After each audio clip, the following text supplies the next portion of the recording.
de France catholique cette semaine, un numéro spécial consacré à la joie de Noël. La joie qui s'exprime sous le chapiteau de la compagnie du cirque Grus le 24 décembre, quand le spectacle laisse place à la messe de minuit sur la piste.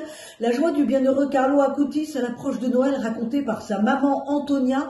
Le jeune Italien décédé à l'âge de 15 ans avait vraiment conscience que la fête de l'incarnation nous aidait à nous attacher de plus en plus à l'Eucharistie. France catholique vous propose aussi un reportage chez les Carmélites à Beaune, en Bourgogne, qui ont une dévotion particulière pour l'enfant Jésus. Méditation donc sur la vraie joie de Noël qui passe par l'accueil et l'union à Dieu dans les cœurs.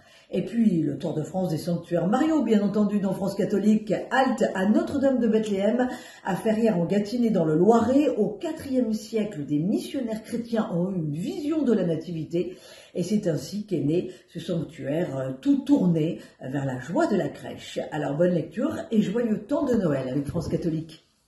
À l'heure où la Convention citoyenne sur la fin de vie entame ses débats, Réforme revient sur le sujet. D'abord, pour en résumer les nombreux enjeux, notamment autour de la question d'un accès éventuel à l'aide active à mourir. Nous nous sommes également intéressés à la question de la mort en tant que phénomène individuel, personnel, bien sûr, mais aussi qui a des répercussions sur le corps social. Réforme est également allé voir du côté de la diversité qui s'exprime au sein du protestantisme sur ce sujet. Ce sont les éclairages que nous vous proposons dans notre numéro de cette semaine.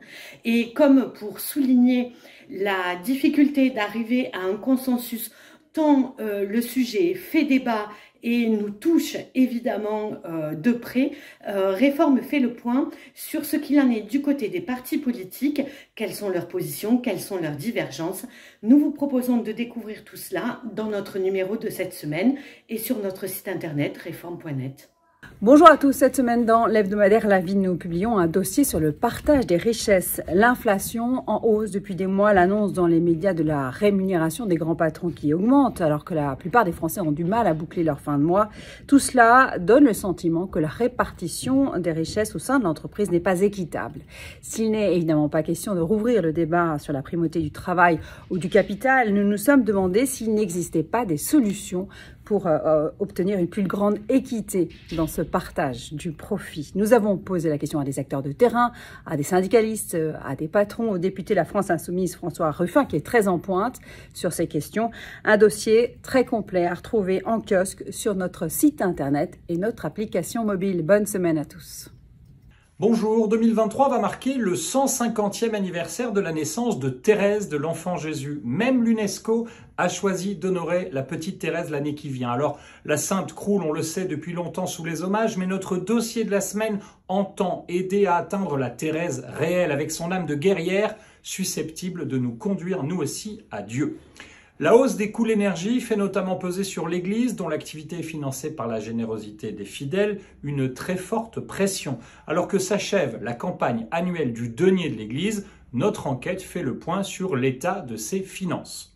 Confidence enfin du couple Grus qui évoque la passion et sa passion du métier, son attachement à sa famille et se confie même sur sa foi. À Noël, les Grus accueilleront encore une fois la messe de minuit sous leur chapiteau. Après les verbes s'entraider, éclairer, réparer, nous clôturons cette semaine notre série de l'Avent avec un verbe magnifique, relier. Relier, ce verbe qui dit le besoin irrépressible de l'être humain d'être en lien avec ses semblables. Nous avons choisi de l'illustrer au sens propre en nous intéressant à ces nouveaux adeptes du tricot qui se réunissent en ateliers collectifs pour créer notamment du lien social. Dans un autre registre, notre invité, Étienne de Poncin, ambassadeur de France en Ukraine, nous raconte l'étonnante cohésion d'une nation qui, dans chaque ville, chaque village, mobilise l'ensemble de ses citoyens pour défendre son territoire et son identité. Et puisque Noël s'approche, comment ne pas penser aussi à ce qui nous relie à plus grand que nous, cet enfant, cet Emmanuel, Dieu avec nous, venu tisser une passerelle entre terre et ciel.